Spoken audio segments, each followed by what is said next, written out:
welcome to this special edition of Buncombe Life. I'm out here at the Leicester Community Center. It is a beautiful place, great little place out here in Leicester, and they've invited us out here to a stroke screening Mission Hospital is holding out here at the Community Center. They do these all over the county. They've invited us to this one because when my response to the invitation was, what is a stroke screening and how bad is it? Is it awful? Is it good? Is it easy? Is it free? And all the answers to that were, oh, you've got to come out and do it. So I'm here. I'm going to go in here. They're going to check me out and see if I'm a candidate for a stroke or not. What are my risk factors? And they're going to explain all that, not only to me, but to you. So come with me and let's check it out.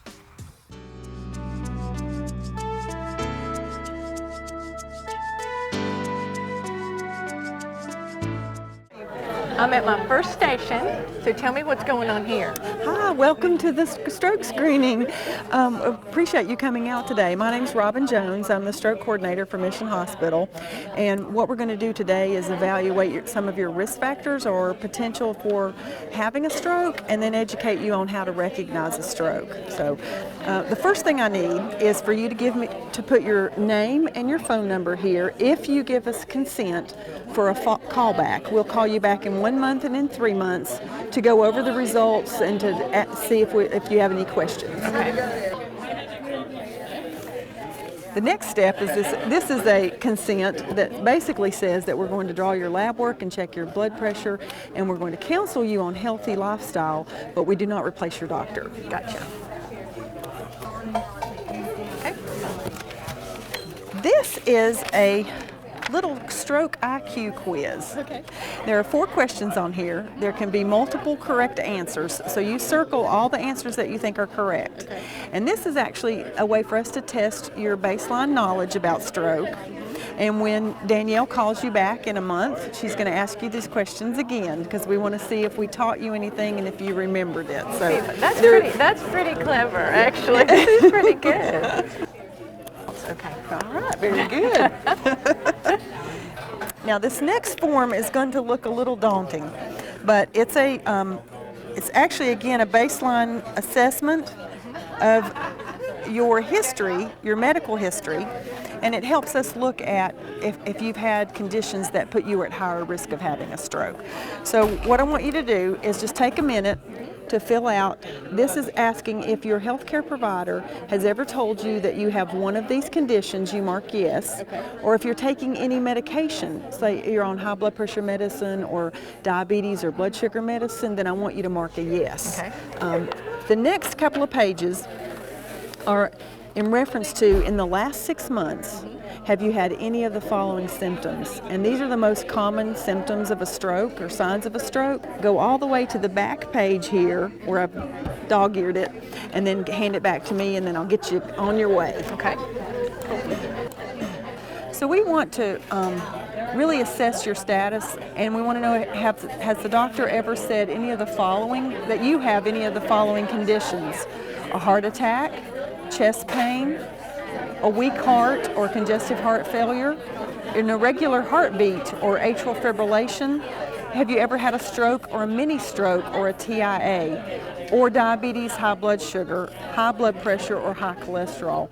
And again, these are conditions that may increase your risk of having a stroke, and it's important information for us to know. The next couple of pages actually go through recent episodes. So we want to know in the last 6 months if you've ever had any of these conditions: loss of speech, paralysis or weakness, particularly on one side of the body, dizziness, loss of vision or blurred vision. Okay.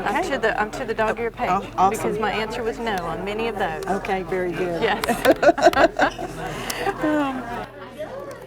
Now, Miss Hughes, what I need for you to do is I'm going to give you this, and you're going to take this to all the different stations where they're going to check your blood pressure, check your cholesterol and your blood sugar, and then they're going to, counselors at our counseling station, nurses from the stroke unit at Mission Hospital will go over this form with you and counsel you on some your knowledge of stroke and your risk of stroke and how to reduce your risk of having a stroke. Okay.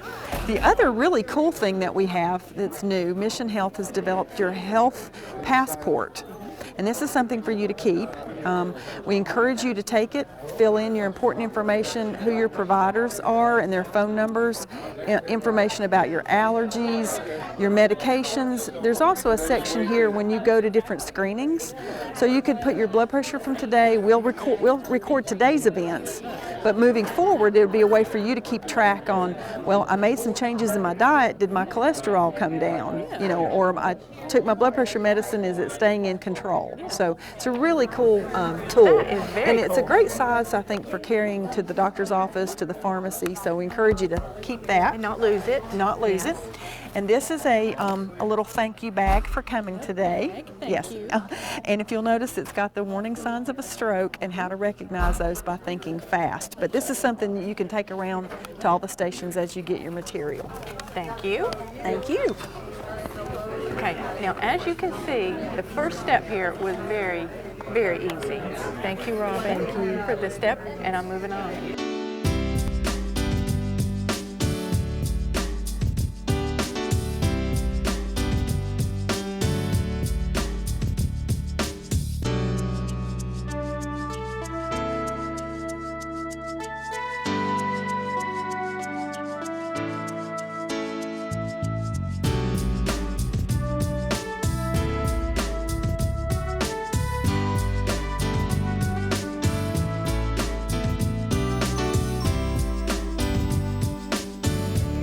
Okay, now I've moved, I had my blood pressure taken, which was good, and I've moved to the cholesterol table, and this is the challenging table, and I'm here with Danielle. Yes. Tell us Hi. a little bit about what you do for Mission. I'm the stroke outreach coordinator for Mission Hospital, and it's really a great job. It allows me to go out in the community and coordinate stroke screenings such as this. I also work with EMS, and I work with other nurses in ED departments as well. The stroke screenings like you're seeing today and being part of, they're great because a lot of people, they're candidates for treatment for stroke. However, a lot of people do not get to the hospital in time to get treatment. So what we're doing today is we're teaching people not only the warning signs of a stroke, so people know when to get to the hospital, but we're also providing with each little station pieces of the knowledge for stroke risk. So like I mentioned earlier, each table you're hearing about blood pressure and getting some information there. This table will go over cholesterol and a little bit of information here. We'll go over BMIs and activity, and then we'll go over and we'll put all the pieces together and go over in a counseling station where they'll kind of talk about barriers and challenges people have to making changes. Right, and so this is for people out here in the community that might not have a clue that they're a candidate for a stroke and wouldn't go to a doctor and say anything, but they might come to their local community center Sure. and get a little bit of information. And it's kind of neat because a lot of the ways we've been invited into these facilities and to meet these populations and different people, which is the favorite part of my job, it's working with, like, say, Rebecca Chaplin from Land to Sky Regional Council. And so we reach out to these smaller organizations that are in touch with these small groups of people, and we collaborate on these events together. So I'm going to go ahead and get this, and this takes a minute to cook here in the little cholesterol machine. So while that's cooking, then I'll go over your cholesterol results.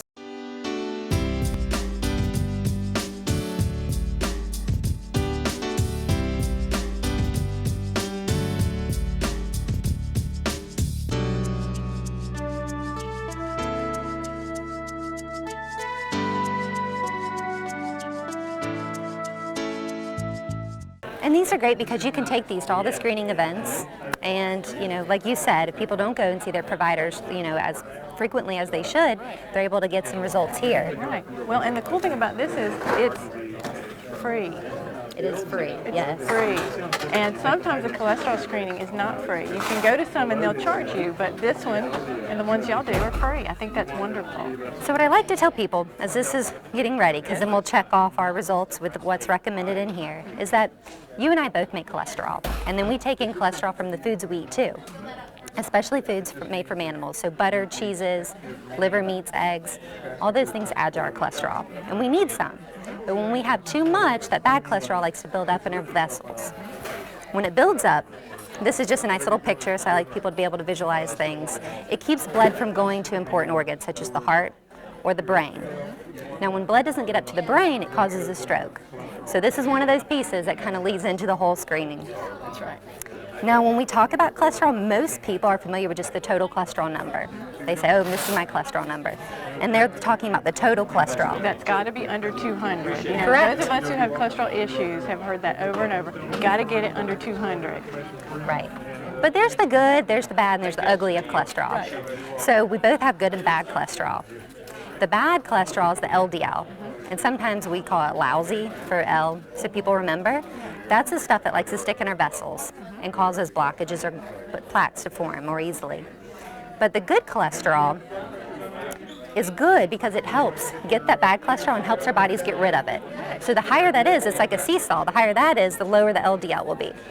And for women, we need that to be 50. So this is one of those cholesterol numbers that we look for to be higher. And then the LDL, of course, won't be less than 100. And then there's triglycerides, which we want to be less than 150. A lot of people don't realize that triglycerides can be increased by a lot of baked goods, a lot of things that are high in sugar too, and then sports drinks such as Gatorade, of course sodas, soda pop, fruit juices, and alcohol and smoking as well. So people don't always necessarily consider those things when they're looking at their cholesterol levels. And so let me ask you, do you like to eat salmon, trout? Are you a fan? Salmon, big fan. Okay. Big fan. Then you might be aware then that it's very high in omega-3s, and those are good things to have, and they help your cholesterol. There's also good fats in those as well, and then the same is true for avocados, things like nuts and walnuts. You know, I tell people you might not like to eat almonds, and I tell that's okay. You know, focus on the things that you do like to eat and incorporate more of those things in your diet. Of course, you know, there's some no's too, or I never say no to somebody, but just limit or have an awareness. And what are some of the things that you should limit? You should limit. Well, if you have very high cholesterol, you should maybe limit more than other people should of the saturated fats, like we discussed, like using butter. You know, I know we grew up in the South, so sometimes maybe our grandmothers have used, you know, baking grease or Lard. I'm not sure what lard is, but I know it's bad. I guess, is it the same thing? It's bad. Okay. So we'd want to switch and use more vegetable-based oils, canola or olive oil. You know, people tell me it's hard to limit things like sugars in our foods when we're so used to them. And I know I was told too that it takes up to 6 weeks for our taste buds to change and become acclimated to something new. But I tell people, at least if you know that, you know it's going to take a while. And you know, you said something right there that I've never heard anybody say, so I'm going to stop right here. Your taste buds can change. So you can acquire a taste. You know, I've always heard that, but I thought that was that's just something people said. No, you can train your taste buds.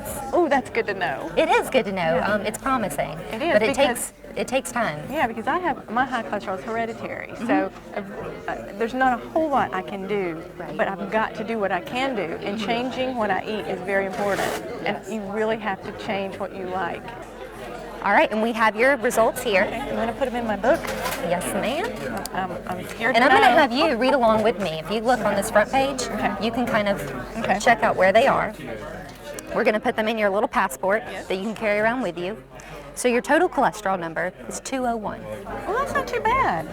And then HDL, 63. So what does that need to be for women? It needs to be at least 50. So you're good there. Yes. And your LDL, Yes. 117. Ooh, I'm not good. You're slightly over there. I'm over. And your triglycerides, 101. That's good. Oh, less than 150, and I just ate. I ate oatmeal, though. I was healthy. All right, we're going to go along here because we have one more result for you. We have your glucose, Yes. which we say for fasting we want less than 100. But yours is very good. You've eaten this morning and you're 76. Yay. So all these, you know, we add glucose in here as well for stroke risk because it's shown that, you know, for someone that has, we can say diabetes or high blood sugar, high blood glucose, for an extended period of time, the longer you have it, the greater stroke risk you'll have. Really? And so is that the sugar glucose? Anytime your blood sugar rises, it does damage to your vessels. So what we're looking at with blood pressure, with cholesterol, with blood glucose, anytime that your pressure is high, your cholesterol stays elevated, or your glucose is elevated, it causes damage to those vessels, which again can lead to, it's more likely for plaque or clots to form, causing those strokes. Right. Well, and I hope you get some more information as you go around to the different stations, and we'll see you at the counseling station too. Thank you. Thank you. You're welcome.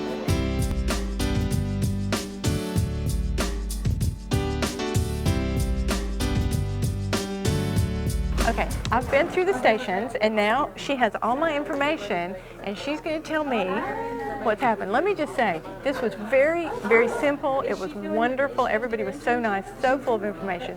You've got to do one of these. We'll talk about that more in a minute. Okay, how did I do? Let's see. We're going to go through this little checklist here. I think yours is... All right. Yeah, I really so you don't- have filled out all this this information here. And it would look like your main risk factor, and we have a little handy dandy scorecard. Okay. So we'll just go through all of those. Okay. With your blood pressure, it looks like you are low risk. Yay. Less than 120 over 80 is ideal, and Okay. you did great there. You have never had any kind of irregular heart rate as far as you know. As far as I know. Okay. And you have a family physician that you see regularly? I do. Which is a big plus. plus, yes. And we try Need to to do that. we try to encourage people to, if they don't see a family physician, to, have regular checkups somehow through the community services. And you are not a smoker? I am not a smoker.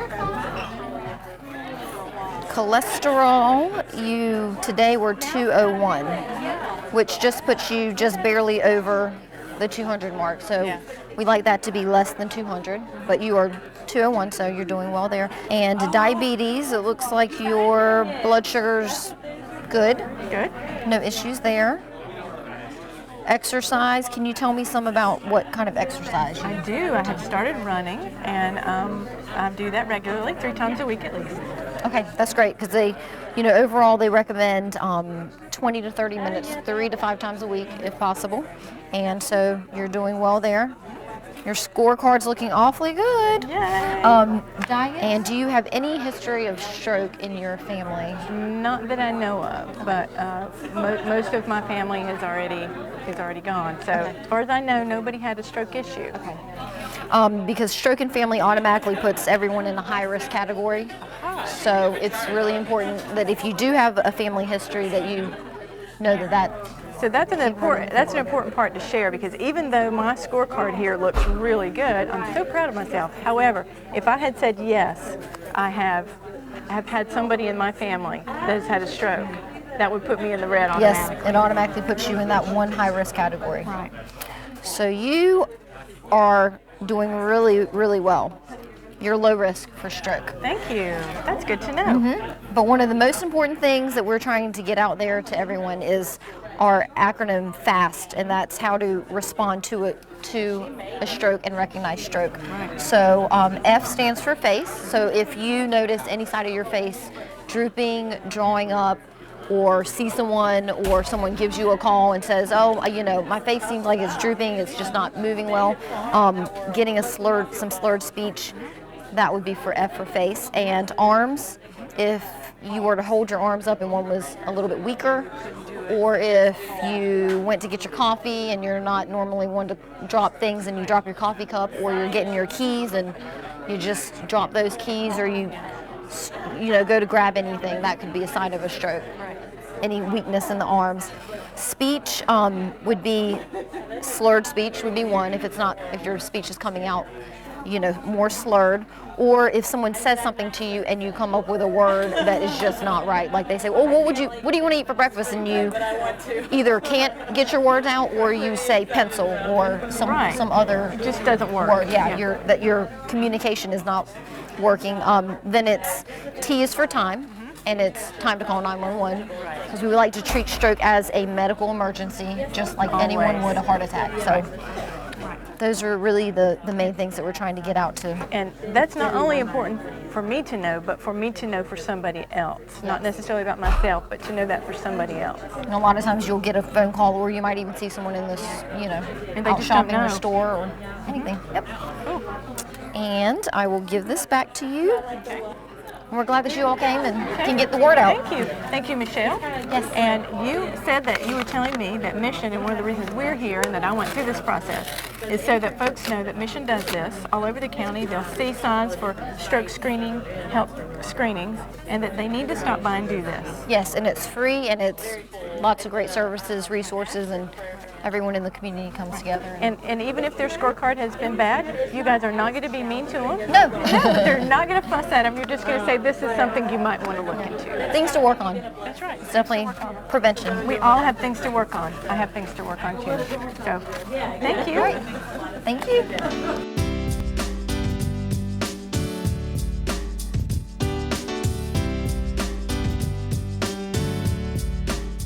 Well, just like you heard me say, I've got stuff to work on. That's what I learned, but we all have stuff to work on. I want to encourage you, anytime you see one of these screenings in your neighborhood, and they're all over the place, all times of the year, definitely stop in. Don't hesitate. It was painless. It wasn't embarrassing. I learned a lot in there, actually, and it was all focused on me, which was great, because it wasn't just general. It was about me. They really did find out a lot about my health. And I just want to encourage you to do it, because they'll give you one of these little passports, and even if they don't give you one of these, I want to encourage you to do what's in here, and that is record your health information, because that's been very interesting to me, to actually write it down with a date and then have it done again and look. That way you can tell if you've improved or if something's going wrong, because if you don't do that, you really don't know. And that's, I think, what happens to a lot of us. We just really don't know day to day what's going on with us. And as we get older, things do start happening to you. So I want to encourage you, watch for the screenings and take advantage of them. They're free. And we want to thank Mission once again for helping us to put this together and to get the information out to you. I encourage you to go to their website, which we'll put on the screen for you, and find out more information there. And as always, stay tuned to Buncombe Life, because you never know where we'll be next.